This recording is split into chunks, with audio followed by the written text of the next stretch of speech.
네, 정치인싸 함께하고 계십니다. 늘 함께하는 이분들 소개해드립니다. 현근택, 신장식, 김태현 변호사 그리고 이준석 미래통합당 전 최고위원 함께하겠습니다. 어서 오십시오. 네, 안녕하세요. 다 네 분 다 모인다는 것 자체가 반갑네요, 진짜. 그렇죠. 우리 허한원 그리고 선수까지 지금 뭐 라디오로는 지금 보시지는 못하겠지만 유튜브 방송을 보시는 분들은 아마 지금 뭔가 좀 달라졌다는 걸 느끼실 텐데 저희가 지금 이 게스트분들과 진행자 사이에 다 가림막을 설치를 했습니다.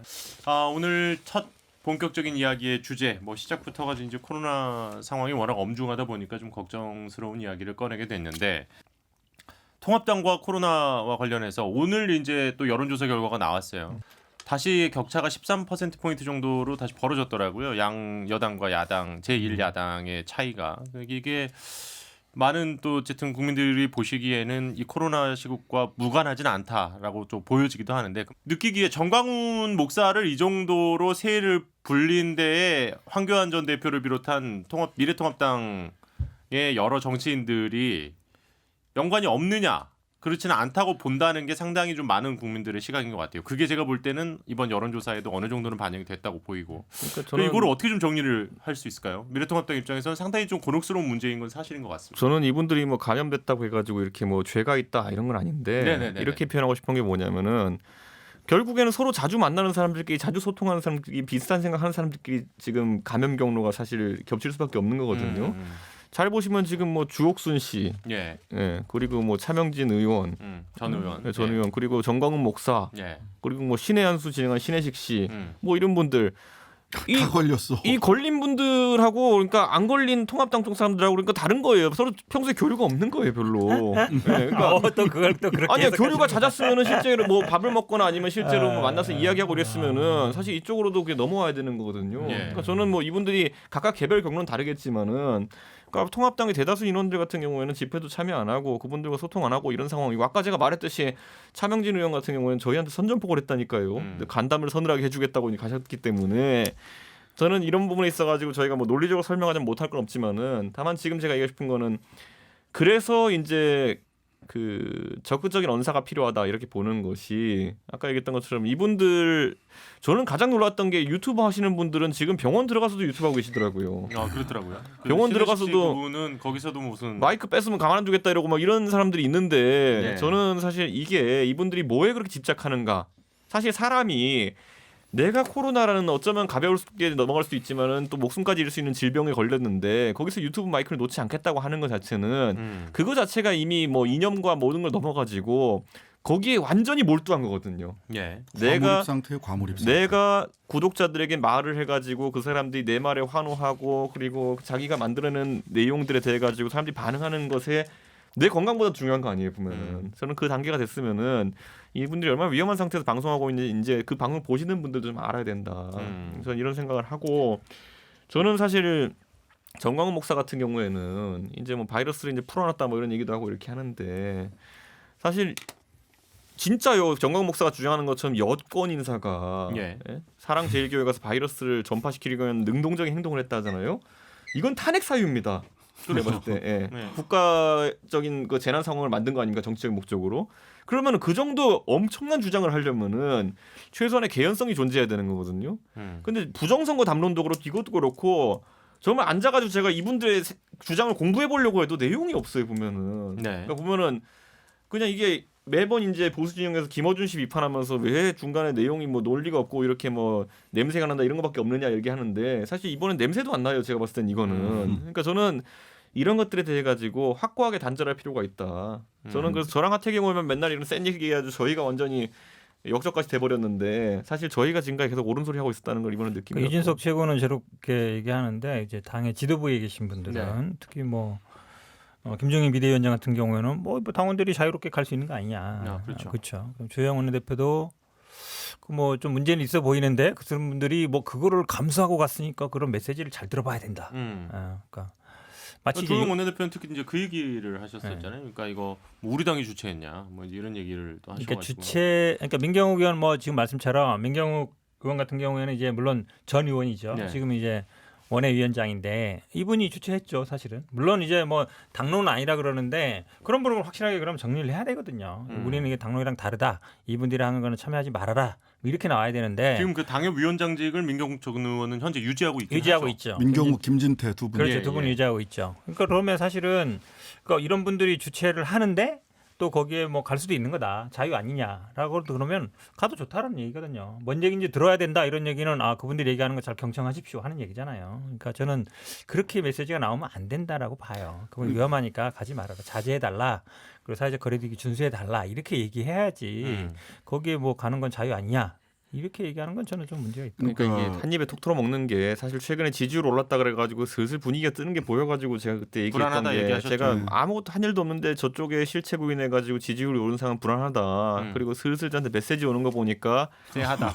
이제 밑도 끝도 없이 탄핵하자고 이렇게 갔다 제가 얘기 구체적으로 했잖아요 지금 보면은. 그러니까 밑도 끝도 없이 탄핵하자고 집회한 거 아닙니까 지금 보면은. 가면 그 구호 안에 보면 탄핵고 나왔을 테고. 그 저는 그러니까 이거 그러니까 성을 메우려면은 진짜 해자 메우고 성벽 부시고 그다음에 사다리 깔아야 되는 건데 지금 물에다 사다리 깔고 있어요. 지금 보면은 물속에다 사다리 받고 자기 마음대로 좀 하고 있는데 저는 이런 식으로 해가지고는 절대 정권 못 찾아옵니다 라는 얘기를 보수 진영이 하면은 너는 민주당 프락치야라고 얘기하겠죠. 탄핵고 외치는 사람이 500만 명 넘으면 뭐 정권이 엎어진다고 생각한다 이런 사람들이 있어요 보면은. 그러니까 저는 이건 큰일입니다. 그 정광훈 목사 쪽이나 또는 보수 유튜버들 뭐 이런 분들이 가지고 있는 논리가 보면, 그러니까 신천지랑 비교를 해보면은 예. 신천지는 자기들끼리 선택된 사람들이 뭐 천년왕국을 만들려고 하는 예. 거예요. 몇만 명까지, 몇십만 명까지. 근데 문제는 이제 거기가 그 성도 수가 넘어서 버렸어, 신천지 교인 수가. 그래서 거기서 등급을 또 매겨야 그렇죠, 되는 그렇죠. 어려움이 있어요. 예, 예. 근데 전광훈 목사 쪽의 이야기들을 쭉 들어보면 논리가 이래. 중국 공산당의 사주를 받은 문재인과 조국이 돈도 지원받고 해서 예. 우리나라를, 대한민국을 찬탈했다. 그러니까 본인들이 대한민국을 다시 세워야 된다. 정권을 가지고 와서. 그 중국 공산당은 왜 나오는지 모르겠고 싶지만 말을 하자면 이 양반들은 신천지처럼 소규모로 자기들끼리 모여서 뭐를 하자가 아니라 광장에 나가서 나라를 되찾아야 된다라고 하는 우국지사의 심정으로 이 일을 하고 있어요. 네.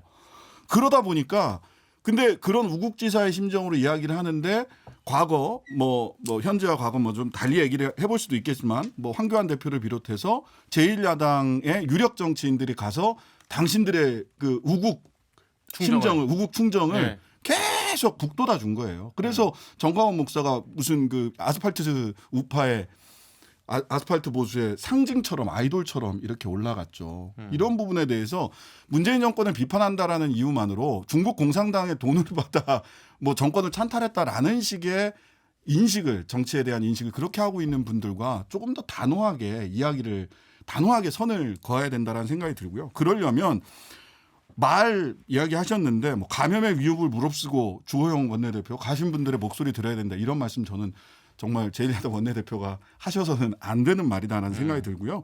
그다음에 김진태, 민경욱 등 이런 분들은 징계를 하든가 행동으로 보여주셔야 돼요. 근데 이제 그래야 김종인 선이 비대위원장이 거지죠. 정부가 방역을 허물어 놓고 통합당을 엮는 건 유치한 일이다. 뭐 또 이렇게 얘기를 하시니까. 아니 뭐 그 얘기는 그 얘기대로 하실 수 있는데 네. 이 사태를 피장파장의 오류죠. 피장파장 아니, 그러니까 아니냐 이렇게 가면 안 된다. 그런데 저는 이렇게. 적어도 민주당이나 이런 데서 이제 그러면 거기에 대해 가지고 저희한테 정광훈 목사나 이런 사람 제어라고 하는 것 자체가 말이 안 되는 게 제어가 안 된다니까요. 약간 아까 신장식 형님이 말한 거 있잖아요. 뭐 네. 중국에 이런 거 비판하잖아요. 네. 그럼 그쪽 반응이 뭐가 나오냐면요. 너도 빨갱이. 이준석은 중국에 그 돈을 받은 중국 장학생이다 이래 버려요. 근데 그러니까 저는 너도 빨갱이 그러고. 밑도 끝도 없으니까 답을 못 하잖아요. 아니 그러니까 분명하게 선을 그어야 된단 말이에요. 이게 분명하게. 왜 문제가 되냐면 김태현 변호사님 아마- 얘기 말씀 없으셨습니까? 먼저 얘기할게요. 예. 네. 신장식 변호사 말씀 잘하셨는데 신천지 같은 경우에는 기존의 보수, 그러니까 기독교계에서는 이단으로 봐요. 네. 그러다 보니까 여기를 어떤 식으로든지 간에 뭐 하는 거에 대해서 언론이든 기독교계에서도 굉장히 어찌 보면 뭐 그럴 수 있다라고 봐요. 꼭 뭐 이단 이거 중요한 건 아니지만 방역에서도.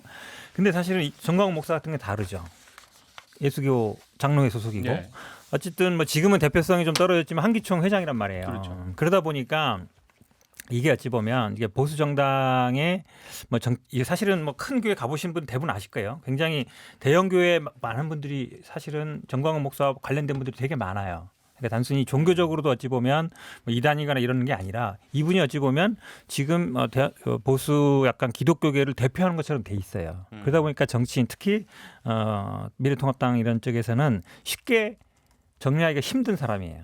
제가 보기에는. 왜냐하면 오래됐거든요. 역사가 이승만 네. 때부터 쭉 뭐 이명박부터 쭉 이어온 역사가. 그래서 저는 이게 사실은 정치와 종교 사실 뭐 말로 우리 뭐 헌법상으로도 분리돼 있어요. 예. 분리돼 있는데 이런 보수 기독교인들은 끊임없이 정치형으로 들어와요. 실제로 당을 만들기도 하고 안 되면 그러니까 같이 하려도 안 되니까 당을 만들고 이런 식이거든요. 예. 근데 이런 부분에 대해서 좀 명확하게 저는 그어줘야 된다. 당신들은 어쨌든 종교인이고 정치는 우리한테 맡겨라든지 이렇게 가야 되는데 그게 붙었다 이제- 했다 붙었다 했다 하면서 저는 이거를 완전히 좋아요. 끊어내지 못하고 있는 게 저는 주된 문제라고 봐요. 네, 김태현 변호사님. 정광훈 씨하고 정광훈 목사가 차명진 전 의원 뭐 주장 저는 주장 뭔지 모르고 관심도 없기 때문에 그 주장에 대해 옳다고 논평이 안 됩니다. 저는 아예 몰라 관심 없어. 예? 근데 이제 정광훈 목사를 보면서 하나 느낀 거 아까 저 현근택 형님 하신 얘기 좀 비슷한 건데 아 신정 정치가 이렇게 무섭구나. 보면 이제 IS 막 테러할 때 보면 막 애들 자살 폭탄 조끼 입고 뭐 알라딘 외치면서 하는 일부 그런 애 있다냐요. 그게 다 신정 정치야 정확하게. 예. 이분도 보면 성직자인데 어차피 성직자 목사니까 현직 목사님이니까 그런데 정치 활동을 해요. 두 개가 결합이 돼요. 그러니까 이 신도들이 정치란 게 본인이 가진 신념이 중요하지만 그 신념이 절대 틀릴 리가 없어라고 가지는 거 갖고 위험한 게 없는 거잖아요. 사실. 그렇죠. 그러니까 지금 딱 정광훈 목사가 이끄는 그 저 추종하는 세력 딱 그런 거거든요. 정치적인 생각과 종교적인 신념이 결합돼가지고 굉장히 무섭게 이제 폭발하는 상황입니다. 그래서 저는 그 신정 정치가 정말 위험하고 이래서 헌법에 정교 분리를 써놓는 거라는 건 저는 실증적으로 지금 느껴요. 그리고 사실은 이제 어느 뭐 미국은 마찬가지고 미국도 사실은 공화당의 표밭 중에 하나가 그렇죠. 기독교 복음주의자 보수 기독교계죠. 보수 기독교. 결국은 기독교의 이념하고 보수주의 이념하고 사실 불완전한 인간이라는 측면에서 와닿는 면들이 좀 있어서 사실은 기독교인들이 보수색들이 많습니다. 예. 더군다나 우리나라도 그렇고 우리나라의 사실 대형 교회의 뿌리를 보면 그렇죠. 월남하신 분들이 굉장히 많아요. 그래서 이제 이 대한민국 기독교 세력들이 또 보수의 중요한 어떤 그 지지 세력이 된 건 맞는데 사실은 지난번에 이 아스팔트 우파인 정광훈 우파라고 하기도 좀 그렇습니다. 사실 정광훈 목사하고 황교안 대표가 좀 가까워진 건 맞잖아요. 예. 황교안 대표의 종교적인 특성도 있었고 또 하나는 장로님이시죠? 네. 예, 황교안 전 대표가. 동원력. 전도사 아니에요? 전도사. 뭐 아니, 장로인 걸로 알고 있어요. 네? 예. 그 동원력이란 데한 마력을 못 버린 것 같아요. 동원요. 네, 왜냐하면 사실은 저 진보 민주당은 그래도 뭐 집회하고 그러면 뭐 알게 모르게 어떻게든 막 사람들이 모이고 뭐 실제로 동원하는지 아닌지 모르겠으나 근데 보수 세력은 그게 없었거든요. 근데 정광훈 목사를 비롯한 이 아스팔트 소위 우파라는 사람들이 막 동원하기 시작합니다. 이거를 본 적이 없으니 거기에 대해 야 저거 잘 데려가면 괜찮겠는데라는 약간 그 MSG에 중독이 된 것 같아. 스테로이드 약물. 그렇죠. 정확히 표현 MSG 스테로이드에 스테로이드에. 그런데 보세요.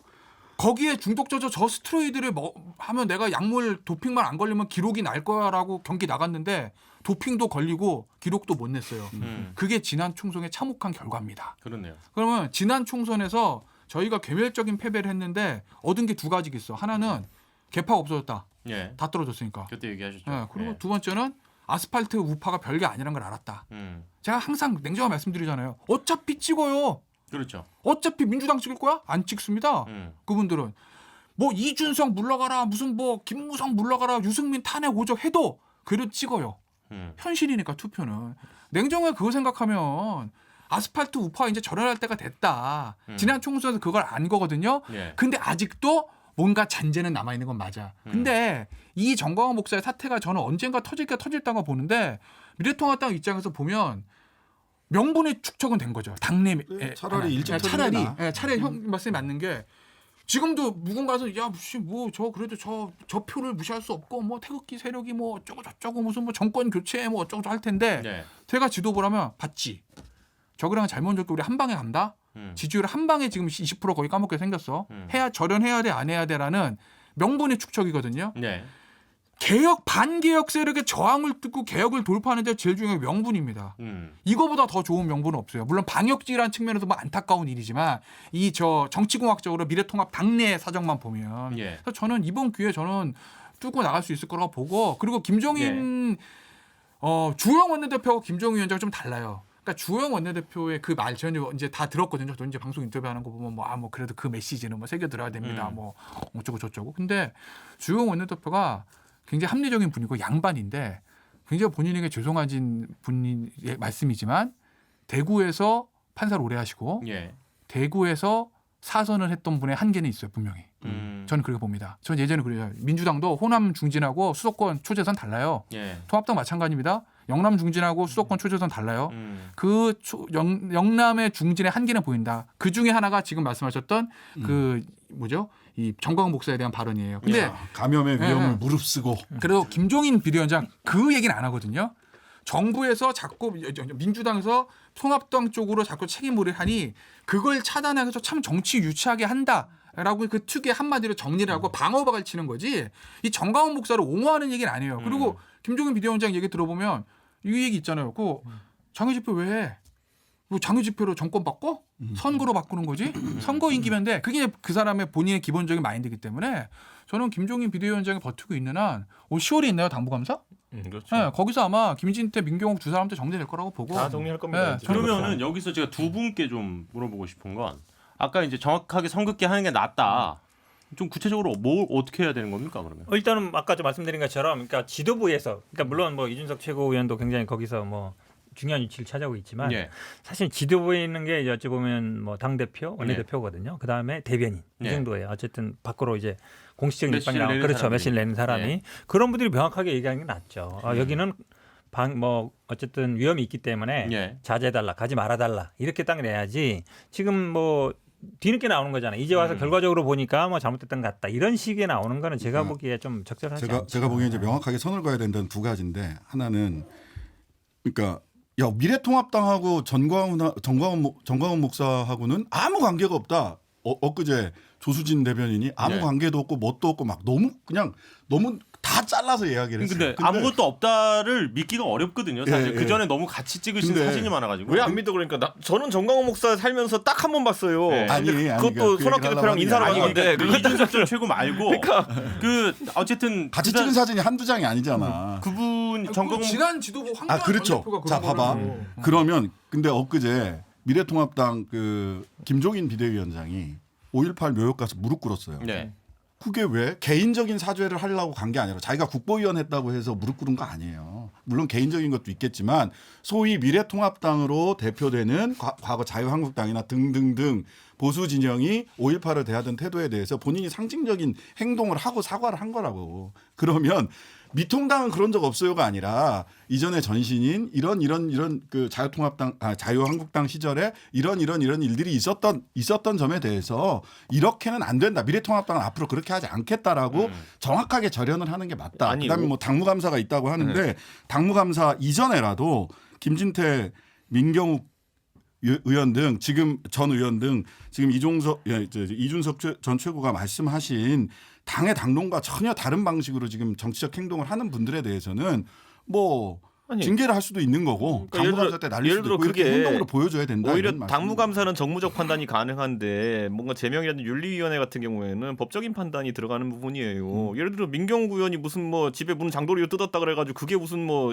제명 사안은 아니잖아요. 지금 보면은 그러니까 결국 정치적 판단을 해야 되는 것인데 결국 그 정무적 판단이 당에 도움이 되느냐 아니냐 이런 거거든요. 보면은 저는 그 시기를 기다리고 있다 뿐이지 뭐 어떻게든 결론이 날 하여튼간에 것이다. 그럼 이제 두 가지 계기가 있을 거예요. 확실히 선을 그을 수 있느냐 없느냐는 제가 보기엔 하나는 뭐 당무감사가 하나가 있을 거고 그다음에 하나는 내년 당대표 선거 때 분명히 아직까지 이렇게 분위기로 봤을 때 분명히 소위 김진태 전 의원이 그 전에 당대표 선거인가 최고위원 선거 때 이렇게 나갔었죠. 쫙 몰고 들어온 적이 있었잖아요. 그 몰고 들어온 사람이 아직도 당원으로 있을 개연성이 있고 그래서 네. 저는 그때 당대표 선거 때 이 아스팔트 소위 우파들 이번에 전광훈 유와 함께했던 사람들을 또 자기 정치적 자산으로 삼으려고 하는 사람이 분명히 나올 텐데 그때 미래통합당이 어떤 선택을 할 거냐. 저는 그래서 지금 시점에서 서울시장 그러니까 어쨌든 장이 서는 게 어쨌든 작은 장이 서는 게 서울시장하고 부산 보궐선거가 있을 텐데 큰 장이지 뭐 사실. 그러니까 많이 대선에 비해서 네. 작은 장이긴 한데 앞에 이제 중간고사가 뜬 장에 있어가지고 저는 무조건 그 공천에 대해 가지고 그냥 일반 국민 100% 경선을 하겠다를 선언해버려야 된다. 그래야 제가 봤을 때는 내년 초에 이 본인들이 소위 말하는 당원을 갖고 있다고 하는 업자라고 불리는 사람들이 개입할 여지가 많이 줄어들게 되고 애초에 손을 놓을 것이다. 왜냐하면 지금 시점에 보면요. 제가 이런 말하기 그렇지만은 지난주에 지지율 올랐을 때 제가 뭔가 아무것도 잘한 거 없는데 불안하다고 했던 것 중에 가장 큰 이유가 뭔지 아세요? 정말 제가 개인적으로 봤을 때는 서울시장을 꿈꾸면 안 되는 사람들이 열심히 꿈꾸고 계셔. 한 두세 분이 동시에 갑자기 전화가 와. 예, 그러니까 없던 마음이 생기는 거지. 그러니까 그거 보고. 지지율이 실제 괜찮아요. 오르니까. 당 지지율이 근데 오르니까. 그게 나는 그 개인분들이 잘못된 그분들 자질은 있어요. 근데 그 개인분들이 그 문제가 아니라 붕 떴다는 거거든요. 당 분위기가. 저는 그런 100% 사고 터진다. 왜냐 그런 분들이 아까 말했던 것처럼 시장을 자질은 있는데 새가 없어요. 그럼 가장 취약한 게 뭐냐면은 업자들이지 보면은 업자들이 가가지고 내가 당원표 몰아주겠습니다 이러기 시작하면은 그 사람들한테 가서 땡기. 그게 누구였냐면은 솔직히 좀 말하면 지난 지도부에서 황교안 지도부가 사실 원내도 아니고 정성도 없다니까 밖에 나가서 뭔가 존재감을 과시해야 되는데 그 안에 원외 얼마나 많았습니까? 솔직히 맞아요. 말하면은 그러니까 그 사람들은 밖에 나가 존재감을 과시하려면 함성 소리가 그 잣대가 되는 것이고 모인 사람의 수가 잣대가 되는 것이고 그걸 보태줄 수 있는 사람에게는 뭐라도 줄 수 있는 기세로 당을 운영했으니까 그렇게 된 거거든요. 네. 저는 그러니까 이번에도 그 사실 정강훈 목사가 나라를 전복시키긴 어렵습니다. 그 정도 숫자 가지고. 그런데 반대로 경선에 개입하는 거는 항상 할 수 있기 때문에 저는 그걸 차단해야 된다 이렇게 봅니다. 그러니까 그게 굉장히 중요한 계기가 될 거다. 내년 당대표 선거 때 이들이 어떻게 당대표 아니에요. 제 생각에 서울시장 선거가 더 뭐 급하네요. 그게 더 앞에 있구나. 당대표 예, 선거는 안 할 아무튼 수도 있죠. 당대표 계속 선거는 하면. 내가 생각 안 할 가능성이 높고 자연스럽게 김종인 임기 연장으로 갈 것 같아요. 뭐 여튼 제가 항상 하여튼 예고했던 것처럼 이 자리에서 예, 좋습니다. 뭐 어쨌든 지금 얘기해 주신 대로 김종인 지금 비대위원장의 행보도 상당히 많은 관심을 받고 있다 보니까 뭐 자연스럽게 이어서 그 이야기로 좀 넘어가 보죠. 김종인 비대위원장이 지금 신장식 변호사께서 조금 전에 말씀하신 것처럼 광주로 방문했습니다. 5.18 묘지를 찾아가서 무릎을 꿇고 사죄를 했는데 통합당 내에서 상당히 그거에 뭐 과감했다. 뭐 호평을 들었다는 얘기도 있고 뭐 좀 어떻게 내부 반응은 어떻습니까 일단? 저는 이제 아까 말했듯이 결국 성벽을 타넘으려면 해자 메우고 이제 부시고 그다음에 사다리 깔고 이 과정 중에서 하나씩 가고 있다. 저는 이 생각을 하는 거고 다만 이제 제가 늘 얘기하듯이 이제 노무현 대통령의 어쨌든 연이은 출마로 시작되었던 동진 정책이라고 하는 그 영남 공약 책이라는 것이 20대 총선에서 2016년에서야 이제 부산 지역에서 다수 당선자를 배출하면서 사실상의 성과가 좀 났던 것처럼 한 20년 걸린다 봐야 돼요. 제가 봤을 때는. 그러니까 그 중간중간에 이제 여러 성과가 필요한데 사실 저는 김종인 비대위원장이 그렇기 때문에 단기적인 관점에서 이걸 시작하진 않았을 거다. 왜냐하면은 서울이랑 부산의 보궐선거인데 5.18 문제가 뭐 크면 클 수 있지만 그렇게까지 당면한 문제는 아니거든요. 그런데 대선에선 영향을 줄 수 있는 문제고 그러다 보니까 미리 좀 이제 포석을 까는 것이 아니냐 이런 생각을 하고 있고 김종인 비대위원장은요 이념과 철학으로 당을 운영하는 분이 아닙니다. 절대로. 기본적으로 뭐냐면은 승리를 위해 가지고 포석을 까는 분이거든요. 보면은. 그렇기 때문에 그 전략이 일환이다 이렇게 저는 보고 있습니다. 저는 좀 단기적인 목표도 있다고 봐요. 왜냐하면 우리 계속 나왔지만 김종인 비대위원장이 아마 생각은 대선에 가 있어요. 어떻게 하면 대선을 이길까 생각할 거고 그 다음 생각은 이제 내년에 어떻게 하면 서울시장, 부산시장을 이길 건가. 얘기처럼 아마 선거 결과가 좋으면 임기도 연장될 수 있고 그렇다 그러면 서울시장, 그러니까 부산은 아마 뭐 좀 영향권이라 볼 텐데 서울시장을 어떻게 이길 건가가 저는 머릿속에 있다고 봐요. 그러니까 지금 말씀하시는 거는 거의 이제 그 호남이 고향이신 분들이 수도권에 거의 한 30% 가까이 된다고 하죠. 그러니까 사실은 이분들이 목표다. 그렇죠. 왜냐하면 김정은 위원장이 대선을 하려면 임기가 연장이 돼야 돼요. 임기 연장이 안 되면서 대선을 본인 스스로 못 해요. 지위를. 그렇죠. 못 하죠. 그러려면 어쨌든 대선까지 본인이 어쨌든 비대위를 가려면 서울시장에서 성과를 내야죠. 성과를 내야. 저는 뭐 거기에 어쨌든 그러니까 당장 내년에 서울시장 선거를 염두에 둔 행보다. 그게 본인의 정치 어찌 보면 생명 아니면 정치력과도 관계 있는 거기 때문에 뭐 20년 보고 하는 게 아니라 저는 아마 1년짜리 목표. 방금 전에 서울시장을 목표로 만약에 진짜 서울에 있는 호남 출향민들을 공략하기 위한 전략이라 그러면요. 저는 이 단기적인 목표로는 그것보다 더 쉬운 방법이 있긴 있어요. 뭐냐면 안철수 후보 내면 돼요. 제가 그 얘기하는 이유 뭐냐면 제가 이제 수도권에서 호남 인구가 진짜 많은 지역구거든요. 저희가 상계동이. 그런데 보통 이야기하시는 말씀이 뭐냐면 통합당 아무리 그래도 가까운 미래 통합당을 찍을 것 같지는 않다. 그런데 보통은 호남 분들이 대안으로 생각하는 것이 뭐냐면은 안철수 대표가 이끄는 당들을 보통 대안으로 생각해 왔었어요. 그렇기 때문에 지난 그 서울시장 선거에서도 사실 그래서 안철수 대표가 그걸 믿고 이제 본인을 중심으로 단일화하자고 계속 했던 거거든요. 당선은 더 적지만은. 그러면 저는 제가 말하는 만약 단기적인 목표였다면 오히려 그런 정치 공학을 추구했을 가능성이 높은데 저는 굉장히 장기적으로 보고 있다 봐요. 저는 대선에서 왜냐하면 박근혜 후보가 호남에서 그때 전북 13%인가 해가지고 평균 한 10% 정도 나왔거든요. 그게 그런데 MB도 그랬죠.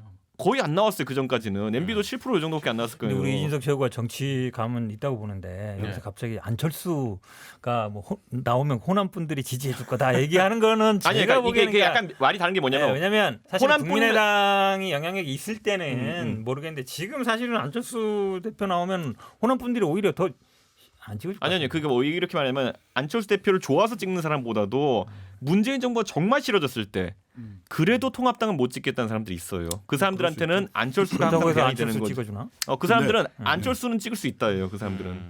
아닐 것 같은데. 서울도 마찬가지고 대전도 마찬가지고 서울시장도 마찬가지고 대전도 마찬가지고 사실은 뭐 한 2~3% 차이이거든요. 서울의 호남 출향민 인구가 한 30% 정도 되면 기존 선거 분석의 30% 분들 중에서 보수 정당 몇 프로나 찍으셨겠어요? 거의 거의? 없죠. 거의 굉장히 미미하죠. 거기서 사실 2~3%만 높이는 건 엄청난 효과입니다. 네. 그게 하나 있고 또 하나는 상대방 걸 또 빼오는 거예요. 그럼요. 예. 단순히 그러니까 호남뿐만 아니라 호남 분들이던 30~40대 젊은 중도층 유권자든 어쨌든 미래통합당 찍는 거에 대한 거부감을 가지신 건 똑같거든요. 예. 그러면 이제 보면 호남 출신이 아니더라도 가운데 한 30~40대 이제 중도층 민주당 지지자들 뭐 영남 출신으로 좋고 충청 출신으로 좋습니다. 이러고 미래통합당 봤을 때 야, 그 쟤네들이 선거 몇 번 지고 저러더니 예전에 뭐 5.18 망언 나오고 작년에도 그러더니 당대표가 가서 무릎 꿇고 눈물 흘리고 호남에 수혜할 때도 제일 먼저 달려가고 애쓰네. 많이 좀 예전에 달라진 것 같다. 나는 비록 호남 출신은 아니지만 저거 하는 건 좋아 보이는데 라는 게 있을 수는 있거든요. 예. 그러니까 단순히 호남뿐만 아니라 좀 스펙트럼 넓혀서 기존에 일단 나 보수 정당 못 찍겠어.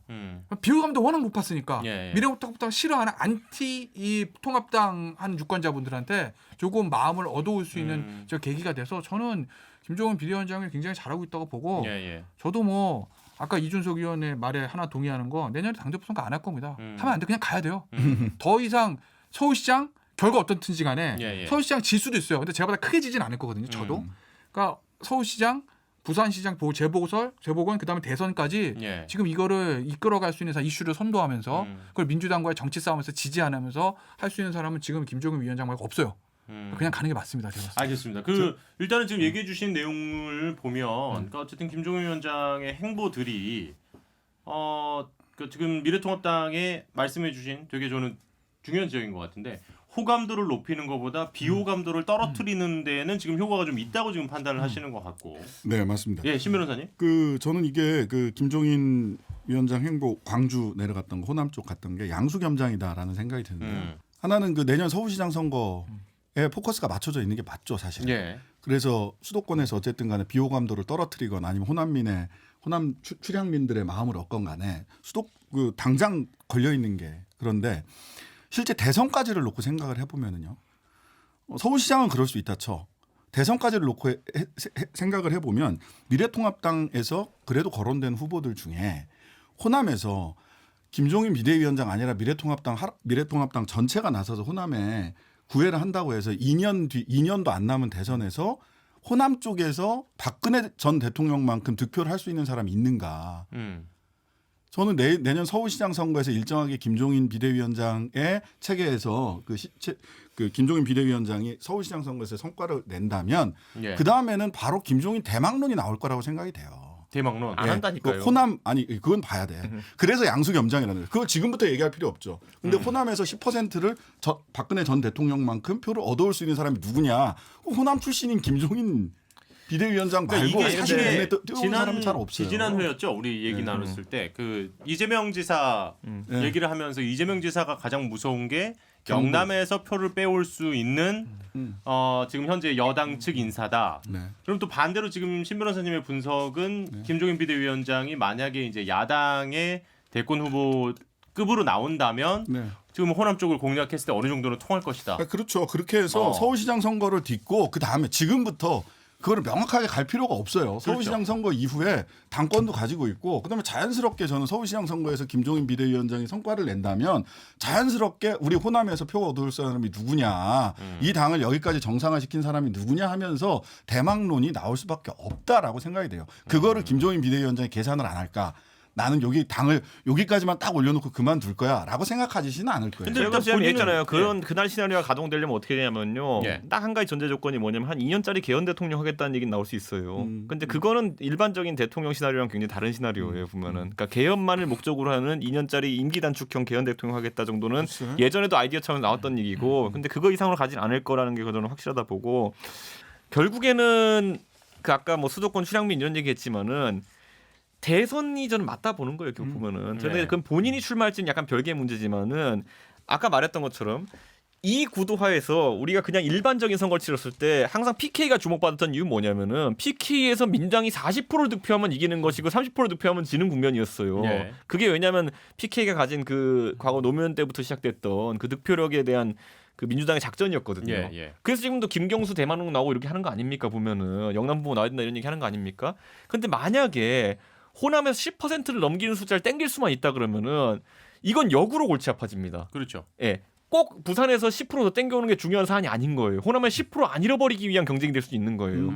그럼 민주당의 대선 후보 구도도 굉장히 복잡해집니다. 그렇기 때문에 이거는 그런 포석도 있다. 저쪽 대선판을 후보를 누구를 낼지에 대해서 굉장히 고민을 많이 만들어 버리는 거죠. 아, 흔드는 상대를 흔드는. 지금 당장요 많은 저 민주당 제가 교류하는 분들 같은 경우에는 전통적인 관점에서 아 그러면 김경수 같은 사람 나오거나 아니면 과거에 뭐 조국 장관 같은 사람이 나온다 그러면은 영남에서 40% 아니 부산에서 40% 득표하면은 우리가 대선 먹는 거 아니냐는 관점으로 얘기하는 전략가들이 있었어요. 그럼 지금은 만약에 호남에서 미래통합당이 박근혜처럼 10% 이상 가져오게 된다 그러면은 호남도 신경 써야 되는 국면이 나옵니다.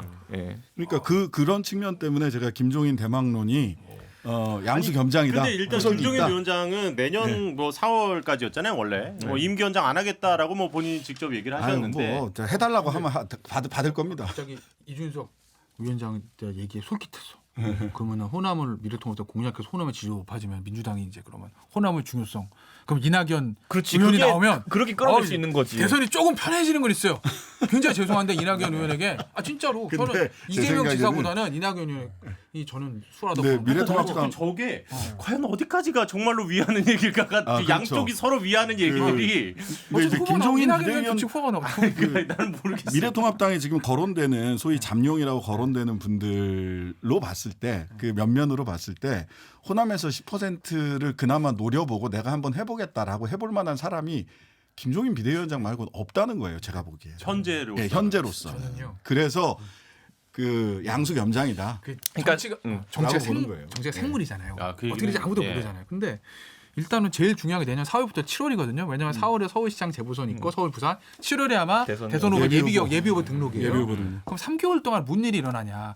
제가 봤을 때는 내년 서울시장 재보궐선거 결과가 김종인 당신 잘못했으니까 책임져라는 결과는 안 나올 거예요. 제가 무조건 이긴다는 얘기는 아닙니다. 예. 이기든지 져도 큰 차이는 안 날 거예요. 그러니까 이 정도면 참 괜찮겠다. 내년 대선 해볼만 하겠어라는 정도의 결과가 나올 거예요. 설사 지더라도. 그럼 김종인 비대위원장이 아마 힘을 좀 붙을 거거든요. 그런데 보세요. 그 3개월 동안 그 좋은 분위기에서 지금 뭐 일컬어주는 잠룡들 있잖아요.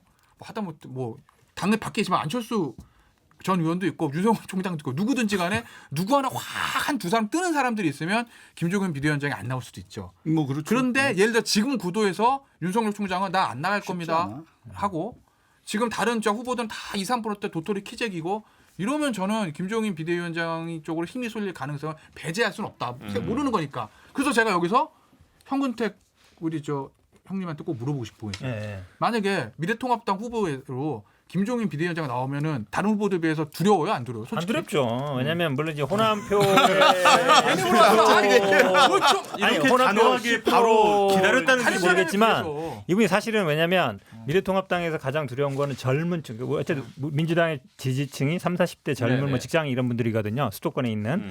근데 사실 김종인 비대위원장이 뭐 정치력은 굉장히 오래 하고 뭐 이래 됐지만 굉장히 연세도 많이 드셨고 그리고 젊은 분들이 잘 몰라요. 이분이 뭐 어떤 분인지. 그러니까 오히려 좀 젊고 좀 개혁적이고 이런 분들이 딱 나와서 오히려 하는 게 더 두렵지. 예.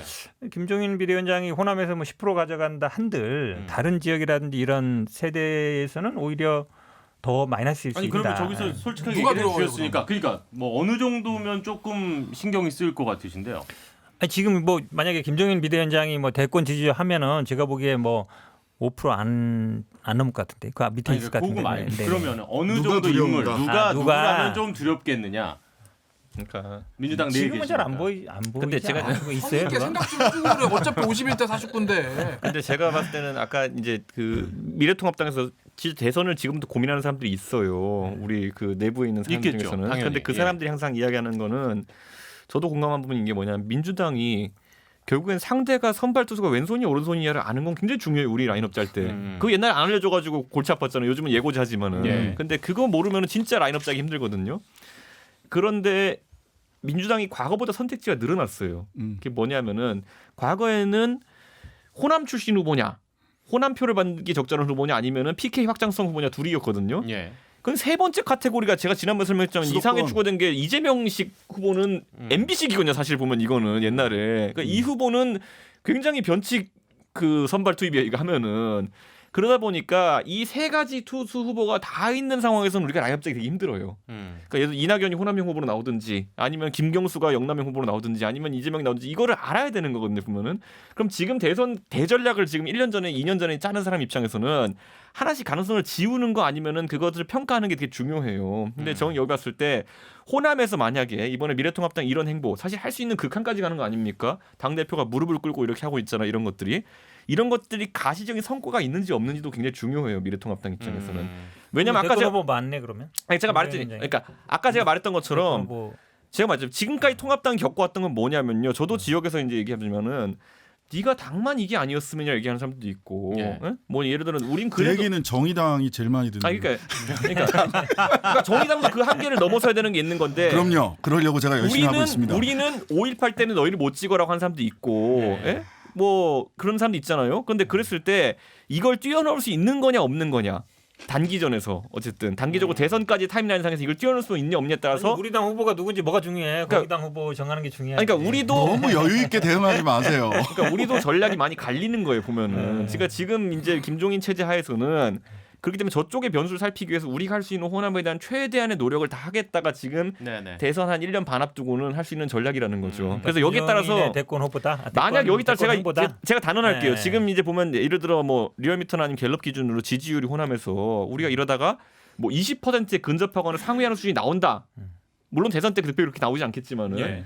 그렇다면은 여기에 대해 가지고 저희도 대선 전략 맞춰 가지고 그럼 호남표를 더 획득하기 위한 작전을 쓸 수 있는 것이고 사실 5.18 때 무릎을 꿇고 뭐 연금도 하겠다고 오만 거 다 했는데도 그래도 아직까지 너희한테 표를 주기 어렵다 그러면은 이건 저희한테 패닉이죠 이제 보면은. 그런 상황 속에서는 전통적인 대선 후보는 또 고려해봐야 되는 거. 이거는 지금 시점에서 미리 테스트해보는 것도 있습니다. 저희가 보면 어느 정도는. 근데 뭐 일단은 피해자들 입장에서는 피해자가 받아들여야 사과한 거니까요. 그렇죠. 그 부분은 어쩔 수 없는 부분이 또 있는 것도 같아요. 사실 인정할 건 인정하셔야 될 것 같고 일단은 코로나 전국 속에서 이게 갈수록 지금 언제까지 확산이 될지 모르기 때문에 더욱더 좀 당분간은 정말 모두 우리 방역 수칙 잘 지키면서 저희도 지금 다 마스크 들고 계시지만 저희도 좀 방송하면서 약간 이런 환경의 방송은 지금 우리 처음이에요, 그죠? 바로 멘트가 끝나자마자 마스크 쓰고 계시는 현근택 변호사도 계시는데 건강하게 우리 다음 주에 또 만날 수 있기를 희망하면서 우리 청취자 여러분들도 그리고 우리 유튜브 시청자 여러분들도 건강 잘 지키시라는 인사 말씀 드리면서 오늘 5명 다 마스크 쓰고 인사드리도록 하겠습니다. 정말 우리 잘 지키셔야 되고요. 자, 네 분 오늘도 정말 고생 많으셨고 우리 다음 주에도 건강하게 다시 뵙도록 하겠습니다. 수고 많으셨습니다. 네, 고맙습니다. 수고하셨습니다.